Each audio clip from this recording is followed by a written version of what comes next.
malinaw po sa plunder law, no? Hindi po kailangan public funds. Yun yung sa A. Yung sa B, nakalagay po yung ill-gotten wealth pag nakuha ninyo even by means of donations and gifts. So, the plunder law did not make the distinction na public funds laang. Pagka by virtue of your office, nag-accumulate ka ng ill-gotten wealth, which includes gifts, no? Kasama po yan sa plunder law. Basta ma-cost yung, ma-breach yung 50 million and it is a series of acts. Lahat po ng elemento na ito present eh. At ang pinakamaganda po dito, again, malinaw na naman yung ebidensya eh. Siya. Para bang yung sinabi meron na raw pinakuhang assassin.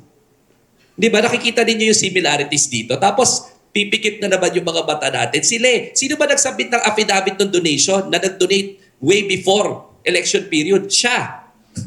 Di ba? Siya mismo ang nabigay ng mga ebidensya na ito. Napakalinaw. Sabi ko nga again, res ipsa loquitur And at the very least, sabi niya sa interview, di ba? Sabi ni Rodante Marcoleta, may kaakibat na deed of donation So, hindi ko na lang dineklara.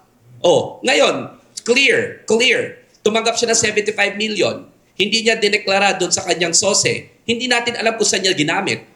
Di binulsa niya.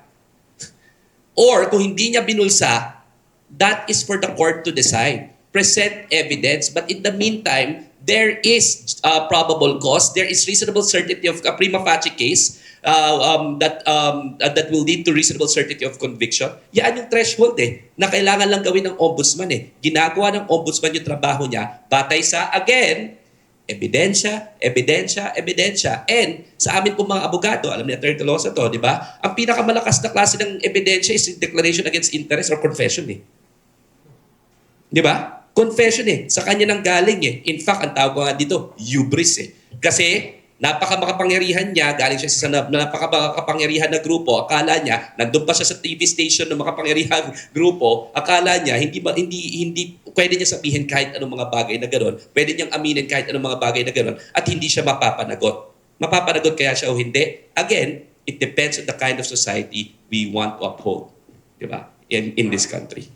We filed. Kami po mismo. Ako po yung abogado doon.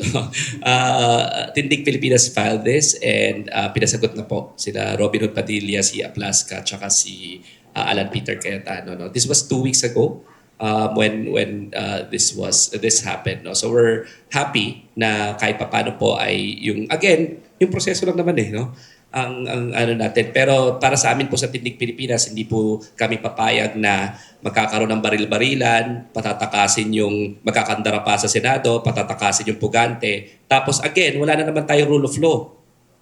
Dahil ba makapangyarihan? Hindi na naman. So kami po, ginawa po namin yung fair share, which is why we filed that case. Ano po before? Before the ombudsman.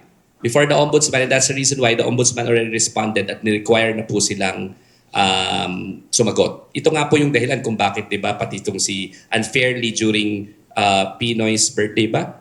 Or birthday, sinasabihan ni Alan Peter Cayetano si Kiko D, di ba?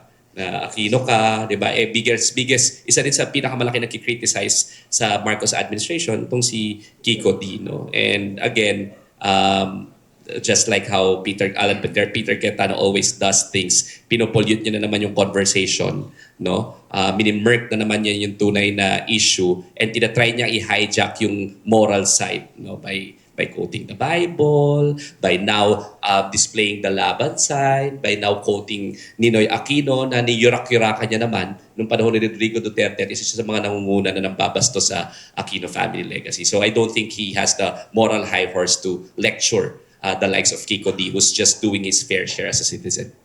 Attorney, after po nitong nangyari kay Senator Marcoleta, yung Bantay Senado ba, may binabantayan pa kayong mga susunod na aresto? Well, marami, Kasi sabi nga, di ba, almost up to 9 yata yung may mga charges dyan, meron tayo yung 2 Villar, di ba? Doon sa kanilang insider trading, meron tayong involved sa flood control scandal at saka tumanggap rin ng mga donation from the contractors na hindi dapat, si Cheese Escudero, andyan din si Joel Villanueva na again meron ding involved din ang kanyang pangalan doon sa plunder at marami pang iba, di ba? So ibig sabihin, kailangan dapat lamang bantayan and just because there is the convenience of impeachment for them doesn't mean that we will no longer hold them into account.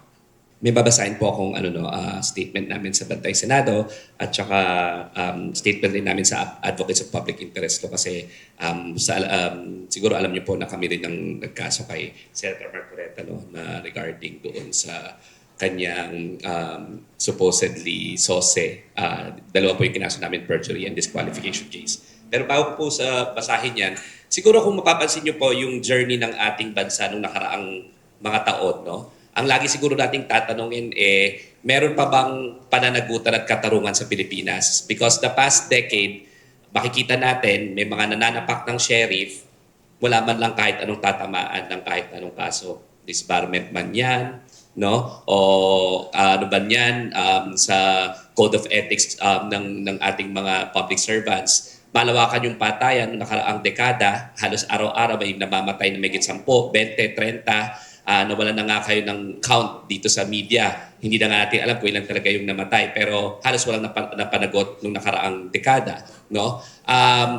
Pero nung nakaraang mga araw, nagkaroon ng rally. No? At hindi na naman natin alam kung mapapanagot dahil kung makapangyarihan ka pa o hindi. Bottom line is, I think our society is in a threshold and in a crossroad. Kung anong klaseng bansa pa ang gusto natin. Ang klaseng bansa ba na gusto natin yung may pananagutan, hindi yung pag makapangyarihan ka, miyembro ka ng isang powerful na religious sect, or Duterte ang apelyido mo, o meron ka supposedly death squad, hindi ka na mapapanagot. That is the kind of society that that is the kind of question that our society confronts, no? Kung makapangyarihan ka ba, mayaman ka ba, tunay nga na hostisya ay sa'yo lamang at hindi doon sa mga may hirap. Yan naman po yung purpose kung bakit itinayo yung Bantay Senado, no? Para bantayan, and then marami po mga abogado doon, academics, volunteers, no? Mga constitutional law experts na sumama sa Bantay Senado precisely for that purpose. Naintindihan po natin ang constraints ng bilang isang abogado rin po, no, ng somebody who's practicing doon sa court na yon. Siyempre, kung gusto po nating respetuhin ang proseso, kailangan rin po na they play their role. And their role is to try it based on evidence and not to provide opinions as to how the process went through, ano ba dapat mangyari, no? Dapat yan, marespeto yung proseso na yan. And that is their role, no? In the same manner na marami po mga civil society groups na nag-exist ngayon para bantayan ang Senado at isa po yun yung aming grupo. Senador at hindi makapag-participate sa kanyang tungkulin, para saan? Kung ano man ang gawing research ng kanyang staff. Yung nga pa yung sinasabi ko. Tsaka bakit may capacity pa at tayo pa yung nagbabayad na, kasi alam niyo naman ng legislator, may political staff yan. Pupunta sa field. Di ba? Meron niyang legislative staff, meron niyang mga researchers, at marami pang iba. Bakit ako yung nagbabayad doon suspended? Nakukuha niyo po ako? Bakit tayo ang nagbabayad doon suspended? Bakit pwede pa rin siyang magpunta sa field, yung mga staff niya, mangampanya, mag-organize doon, na ang nagbabayad, Senado, kung ang turing ng batas hindi dapat nagfa-function siya. Nagfa-function siya doon. Para tayong noon, di ba? Parang palusot lamang. Optics lang ba ang bansang ito? Na, na-suspend, hindi siya magpapakita. Pero fully functioning ang office. Exactly the same. Hindi lang papasok doon sa opisina yung senador, pero exactly the same ang setup. May sweldo pa rin. Kayo pa rin mga Pilipino nagbabayad. So I think there is something morally repugnant and wrong there. Diba? It's not just morally repugnant. For practical reasons, hindi na-effectuate yung genuine intention of the law to impose suspension to prevent the senator from influencing, tampering evidence, diba? And dahil grave yung accusations to prevent him from causing further damage to public service. Diba? Lahat yung mangyayari pa rin kung fully functioning pa rin yung kanyang opisina.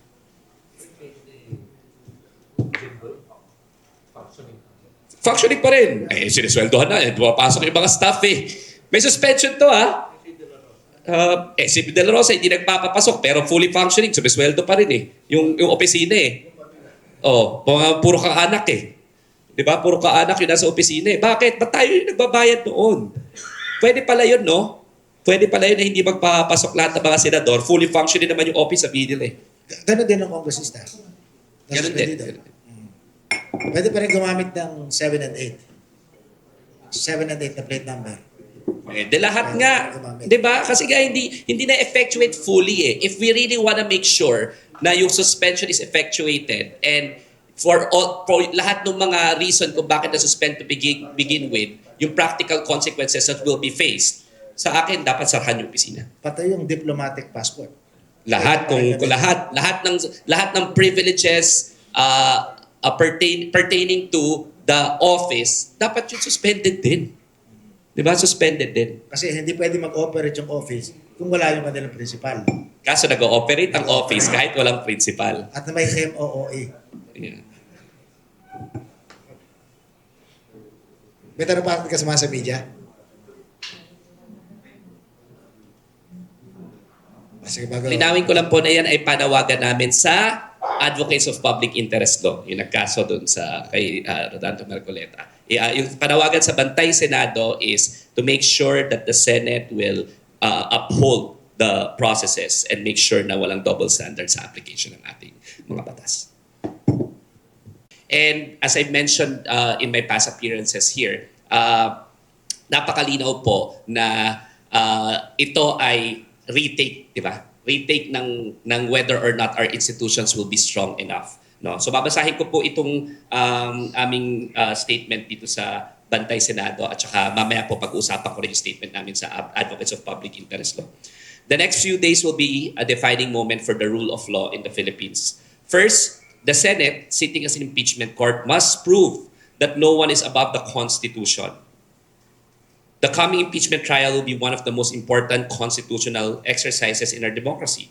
It is a test not only of the allegations against the Vice President, but for the Senate itself, whether it will act as an independent impeachment court that faithfully upholds the Constitution and will decide based on evidence.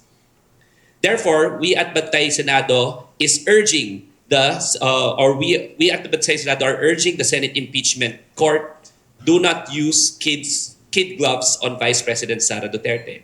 If ordinary resource persons have been cited in contempt and compelled to appear before congressional inquiries, there is no reason why the respondent in an impeachment trial should receive more favorable treatment and not be compelled to appear to her own impeachment hearing and respect the due process enshrined in the Constitution to determine the accountability of the second highest official of the land. Hindi po pwedeng again, kid gloves, hindi pwedeng walang pananagutan, hindi pwedeng nagdadalawang isip ang ating mga institusyon na gamitin ang kapangyarihan nito at mandato nito sang-ayon sa saligang batas. Again, because we have to tiptoe around a very powerful personality. Kasi once again, Duterte kasi ang apelyido o once again, miyembro ng isang sekta. The Senate must be prepared to exercise all the powers granted to it under the Constitution, including compelling the attendance of the Vice President whenever necessary. Kanina po sinasabi, pwede bang isampina? Pwede bang buksan yung box? Ang pananaw po namin dyan sa Bantay Senado, natural. Dahil ang impeachment court, ang impeachment process, ang pinakamataas na mekanismo ng pananagutan sa ating bansa. No one is above the Constitution. No? And napaka-importante na yung impeachment court will exercise its coercive powers. No? Napakalinaw rin po sa amin nga na ang aim sa accountability ay transparency at pananagutan at hindi kung nag-e-expect ng privacy ang isang public official na para bang ordinaryong tao, wag siguro sila maging public official. The highest public officials of the land don't have the same reasonable expectation of privacy as regular private citizens. On the matter of voting, we subscribe to the view expressed by several luminaries, including former Justice Secretary and four-time Senate President Franklin Drilon, that it would be an absurdity to insist that conviction always requires 16 votes. The Constitution is clear. Conviction requires the concurrence of at least 2/3 of all the members of the Senate. It did not say 16.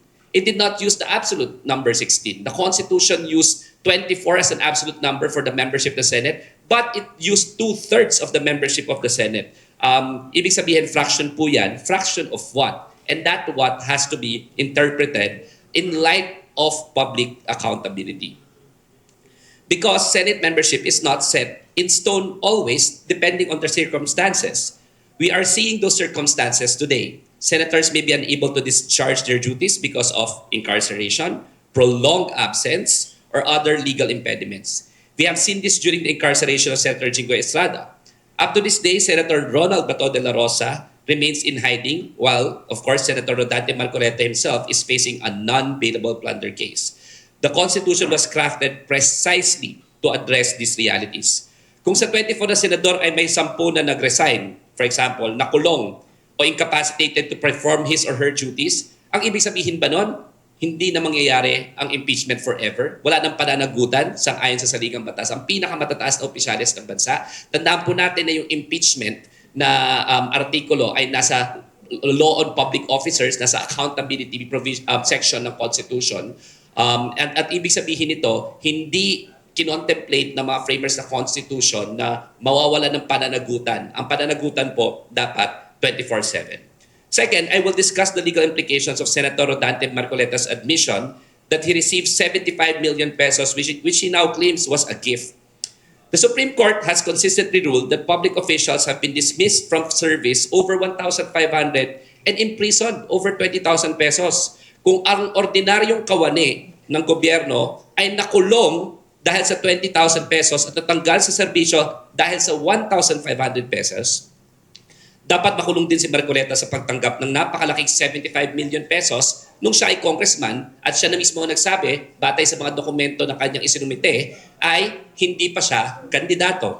Sa kaso ng Merencillo versus People of the Philippines, kung saan nahatulan ng isang examiner ng Bureau of Internal Revenue sa ilalim ng Anti-Graft and Corrupt Practices Act matapos tumanggap ng 20,000, na kulong yung taong yon. Sa kaso ng Villaros versus Orpiano kung saan sinibak sa serbisyo ang isang empleyado ng hukuman matapos manghingi ng 1,500 sa isang mamamayan. Binigyan din ng Korte Suprema na ang pagtanggap o paghingi ng anumang halaga, gaano man kaliit, ay may tuturing na grave misconduct. Iginit din ng Korte na mahigpit na ipinagbabawal sa mga kawani ng gobyerno ang pagtanggap ng anumang regalo o token.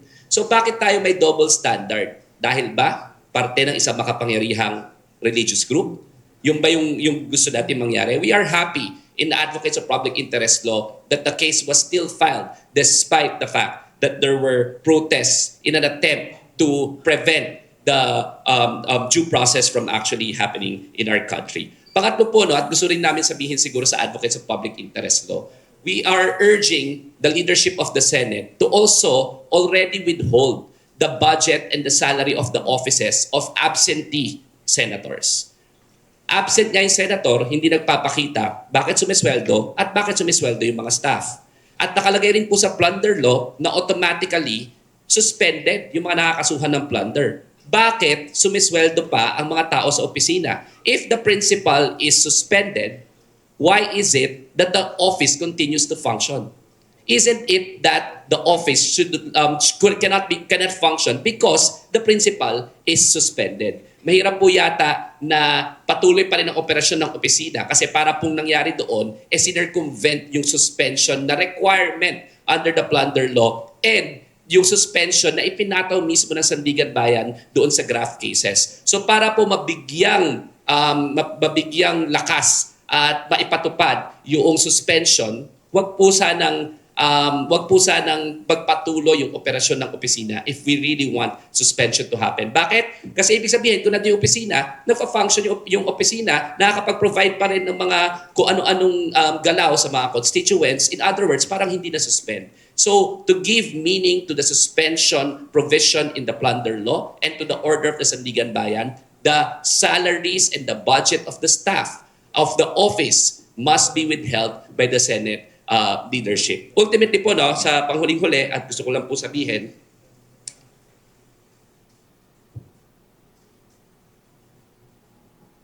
as a lawyer, it is very important for me, and seriously speaking, let me stress, the Filipino people deserve equal justice, equal accountability, and institutions that apply the law without fear or favor.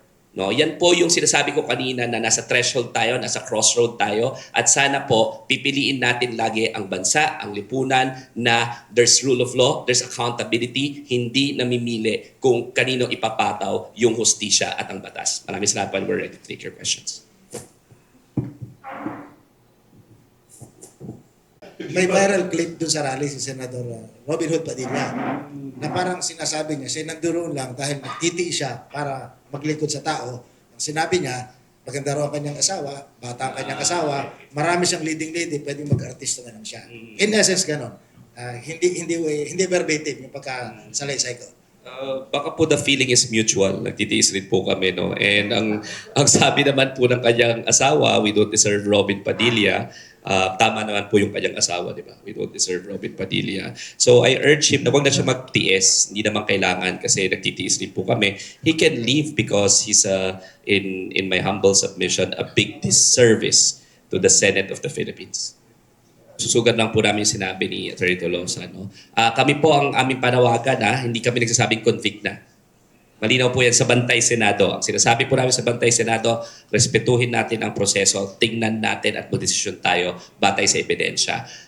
Marami po kaming mga aktibidades sa Bantay Senado. Meron po kaming barangay-barangayan. Nakapunta na yata ako sa 3-4 na barangay noong nakarang 2 linggo. Magkakaroon po kami ng mga watch party. Tingnan nyo rin po ang aming website. Magkakaroon po ng scorecard doon. Hindi lamang yung mga senador, hindi lamang yung depensa, kahit yung prosecution. Pinapanood rin po at pinapantayan rin po namin kayo. Kasi ito po ay, again, proseso ng sambayan ng Pilipino. So may mga scorecards doon, may mga analysis po doon ng hindi lang ng mga abogado kasi alam niyo naman po, ito ay constitutional process, political process, and quasi-judicial process rin po. No? Ang ibig sabihin, dapat ito ay accessible sa ordinaryong tao, sa isang reasonable average person. So magkakaroon rin po ng mga reaksyon ng mga ordinaryong mamayan. Nasa field po kami. Napakarami po naming volunteers pero baka kulang pa sa dami ng gustong manood at gustong subaybayan ito. No? So inimbita po namin sa mga watch parties, pupunta po kami sa simbahan, barangay, coffee shops, palengke. Tingnan nyo lang po ang aming website. Yung sinabi ko nga kanina dyan sa 2/3 na issue na yan, no? Sa aking palagay ay lalabas at lalabas yan. Pero I agree with Atty. Tolosa na ang pinaka-safe pa rin natin makuha yung 16. Para lang hindi na maging issue yan, di ba? In a lot of instances, fair or not, laging sinasabi, di ba, the Supreme Court has, ang maraming nagsasabi, no, na nagdi-disagree sa mga decisions ng Supreme Court because of unfair criticisms of the members of the court, because supposedly of affiliations. Para maiwasan na yan, no? Para maiwasan na yan, sa aking palagay, dapat makuha yung numero ng 16. And it's not possible. It's not impossible. Why? Because of evidence. Ang lagi ko sinasabi, ebidensya, ebidensya, ebidensya, ebidensya. Ano ba nakalagay sa ebidensya? Diba? Sinabi na ng impeachment court before na pag hindi ka nagdeklara ng cash salin worth 130 million sa kaso ni Chief Justice Corona, impeachable offense yan. Ito zero ang nakalagay. Zero ang nakalagay sa kanyang salin na cash. Tapos may 6 billion na labas-pasok supposedly, sabi ng Anti-Money Laundering Council. That to me are very glaring pieces of evidence. No? Res ipsa loquitur na nga ang tawag namin dyan sa pag-aaral ng batas. No? The thing speaks for itself. Kahit na kailangan siya ang mag-explain. Kung hindi may explain ni Sara Duterte yan, kung saan galing yung 6 billion na labas-pasok sa kanyang bank account at binibigyan siya ng chance na mag-explain dito sa impeachment proceedings, kailangan makonvict siya. Lalong-lalo na, lalagay niya zero. Marami pa yata ang cash kahit sino sa inyo dito. May 20 ba kayo sa bulsa? Di ba? Yan, nire-require yan sa bawat kawani ng gobyerno. Pero again, exception na naman ba ang Vice President? Ilang beses na ba naging exception ang mga Duterte sa lahat ng kanilang pinagagawa? Di ba? Balikan natin, no ba? Magiging isa raw sa mga witnesses yung pinagsasapak na sheriff. Di ba? Pinagsasapak na, nag-i-implement ng court order, walang kagalos-galos. May isang dekada na yun May isang dekada rin, wala. Di ba? Bakit? Makapangyarihan. And may propensity yung pamilya na gumamit ng dahas. Takot ba? Lagi ko tinatawag, takot ba ang sambayan ng Pilipino? Takot ba ang ating mga institusyon? Takot ba ang ating justice system? Takot ba ang ating mga mekanismo ng pananagutan? Pagpakapangyarihan, may impluwensya, violente yung mga tao? Diba? Yun yung mga questions na kailangan nating harapin sa mga susunod na araw. Ito ni Dino, kasi itong dating sheriff na ito, hindi pa nga nasasampi na, nagbigay na ng pahayag na gusto na niyang manahimik at ayaw sumali sa legal process. Hindi ba parang Sabi niya ng mga tambay, ay parang mahinang nilalang. Hindi nababagay sa hudikatura na kinakailangan magbigay ng desisyon o gumalaw na naayon sa batas kahit malaking tao ang masagasaan. Siguro, yan ay indikasyon na simptomas ng ating lipunan, no? And justice system. Di ba? Tandaan nyo, 30,000 namatay sila ni Rodrigo Duterte, walang kaso. Hindi kasi ganun kadali. E naiintindihan ko yung buhay ng lowly sheriff, court sheriff na ginagawa yung trabaho. Sino ba naman gusto pinagsasapak ka na hindi ka pa magkakaso? In broad daylight, sa harapan ng TV. Sa akin nga hanggang ngayon, takot. Hanggang ngayon, ayaw makasama. That is a kind of trauma that we experience under Rodrigo Duterte, under Sara Duterte. So, kung ako tatanungin, alam mo, hindi kasi madali pinagdadaanan Ideally, dapat merong tapang yung society. Kaya ngayon ang tanong ko kanina, kano ba tayo katapang? Or are we a land of cowards?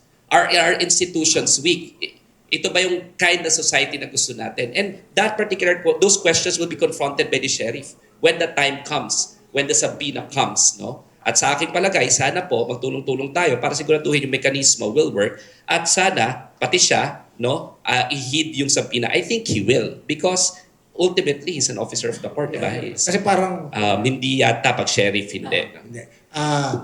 Kasi attorney, hinihikayat mo maging matapang ng taong bayan na humingi ng accountability. Yun, habang buhay na bibigyan ng pera ng gobyerno, mas retirado na. Alam natin sa hudikatura, malaki ang kanyang separation pay kapag nagretiro. Ayaw ang manindigan Kinakailangan pang isang pina. Di ba? Parang, anong ehemplo ang hinahanap natin para kayo ay manawagan ng ganyan tapang sa taong bayan? Yun na nga Ano bang ehemplo? Napakagandang tanong. No? Anong ehemplo ang gusto natin? Are we asking a lowly sheriff to be the example? Or are we asking that from the senators, from our Supreme Court, from our judiciary, from our Secretary of Justice before? Tandaan natin itong lowly sheriff na to, saan siya huhugot ng tapang kung hindi naman siya poprotektahan ng ating mga institusyon at nagpakita ng katuwagan ng ating institusyon at ang ating lipunan noong mga nakaraang dekada. So, I understand completely why it is difficult. I've made so many instances in my life na magpapadala ba ako sa takot o hindi? Hindi madali Di ba? And I'm certain that the sheriff will be able to confront that question and I'm certain that he will appear when the subpoena comes. Yun ang aking tingin bilang abogado, no, at as a fellow officer of the court. Pero tandaan natin, hindi madali kasi our institutions have not protected our witnesses. Our institutions have not protected victims. Our institutions have not protected even us lawyers. 63, 64 lawyers have been killed during the Duterte administration. Wala namang nahuhuli. And paano ka magpapakita ng ganong klaseng tapang kung our institutions are not working? Which is why I urge, di ba, our society ngayon na ipakita natin our institutions are actually working. Speaking of subpoena, Attorney Dino, ng isang araw, naglabas ng order ang korte, impeachment court, asking the Vice President to appear doon sa paglilitis. At sabi naman doon, may kulatilya na pwede naman magpadala ng kinatawan kung hindi dadalo. So,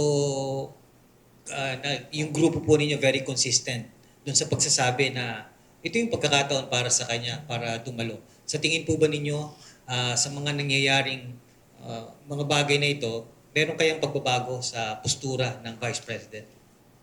Sa akin palagi, hindi pa rin siya dadalo. Kasi hindi naman sila sanay sa pananagutan, di ba? Ilang beses naman na ginawa na yan sa budget hearing, mag-walk out, magtatantrums, ayaw na magpakita. No? Walang paggalang sa institusyon It's a question of how our institutions will assert its authority. No? Kaya nga ang aming panawagan, kung ang mga lowly ordinary witnesses, again, pinapahuli, in-exercise yung coercive jurisdiction, bakit yung Vice President hindi? Yung tumanggap ng 1,500, tinanggal. Yung tumanggap ng 20,000, pinakulong. Pag lowly ordinary citizens, nagnakaw ng sardinas, kulong. Pag makapangyarihan, tumanggap ng 75 million, hindi. No? So, sa akin, no, hindi yan magpapakita. It's a question of, again, how will our institutions work and make sure na yung sacred process of impeachment as enshrined in no less than the Constitution, the sovereign will of the people, the reflection of our majesty as a people. Yan ang Constitution, di ba? Kaya nga sagrado yan eh. Nakalagay dyan yung impeachment eh, no? Poprotektahan ba natin yon? Let's see. Pero sa aking palagay, dapat yung Senado, we urge the Senado to make sure that the process will be respected by the respondent herself. Thank you, Attorney Dino De Leon. Attorney, follow-up question na po to kay Senator Marcoleta. What can you say about the timing of the filing of the charges? It happens just a few days before impeachment starts. Well, it recently happened. Alam ko po kasi kami po yung nag-file ng kaso eh. Kami nag-file ng kaso doon ng perjury at kami ang nag-file ng kaso na disqualification. And then the process took place, 'di ba? Nag-motu proprio investigation din yung COMELEC, in-endorse ng ombudsman yung aming perjury case sa COMELEC, no? So nag-motu proprio investigation sila and then sinabit doon yung mga dokumento eh. And then nagdesisyon yung COMELEC na sa aking palagay ay napakamaling desisyon na liable daw yung donor pero yung kandidato hindi. Hindi ko talaga makompute sa aking isipan kung paano nangyari yon. Pero yung ebidensya doon nakalap eh. Noong mga panahon na yun and during that proceedings eh. So the timing I think is only right because it's pretty recent. It's pretty recent. In fact, buti nga na i-file na. Ngayon, may connection ba ito sa impeachment or wala? No? Sa akin, regardless and non-issue, balik tayo sa ebidensya. Di ba? Lagi naman kasi sasabihin na may political lang yan and all, no? Whether political or not, let's take a look at the evidence. At kung malinaw yung ebidensya, kahit sino pa yan, regardless of timing, we have to make sure that the rule of law prevails in this country. And based on what you said kanina, when the senator is facing further charges, he should be automatically suspended. This means na he should not be able to participate in the trial. This should not be participate in the trial. His Whether or office, not there is a warrant. correct. And his function, his office should be closed down. Yun sa akin palagay, his office should be closed down. The office, I'm a taxpayer, no? Diba? Lahat tayo dito taxpayers. Bakit tayo nagbabayad para doon sa supposedly hindi nagfa-function opisina? Bakit? Ayon sa batas na dinicide natin in our sovereign capacity. It doesn't make sense. No? So dapat hindi kasama sa bilang at dapat sarahan yung opisina habang suspended. Last na po, ano po masasabi ko kasi there are senators kanina nagpa-interview saying na until there is a warrant, he should be allowed to participate in the trial. Kasi kami wala pa namang warrant. Tama naman kasi kailangan i-determine yung probable cause ng korte personally, no. So I agree, no. Hindi pa just because sinampahan doesn't mean na doon na siya sa coercive jurisdiction ng court. The coercive jurisdiction of the court will only happen the moment the warrant is served and therefore nagkaroon na ng personal determination yung judges eh na merong dapat magpatuloy yung trial. So I agree with that opinion. Hindi absolute number nilagay. 2/3 of all members of the Senate, no? Ang linaw kasi po yung iba eh. There will be 24 senators. Ginamit yung absolute number eh. Pero pagdating po sa mga voting, ang ginagamit po fraction. So yung fraction po, ibig sabihin, moving yung base depending on the circumstances. That is a legal question, yung base. Diba? At sino ba dyan ang miyembro at this point in time? Ang sigurado po ako, the Constitution never contemplated an instance wherein accountability will no longer be present in this country.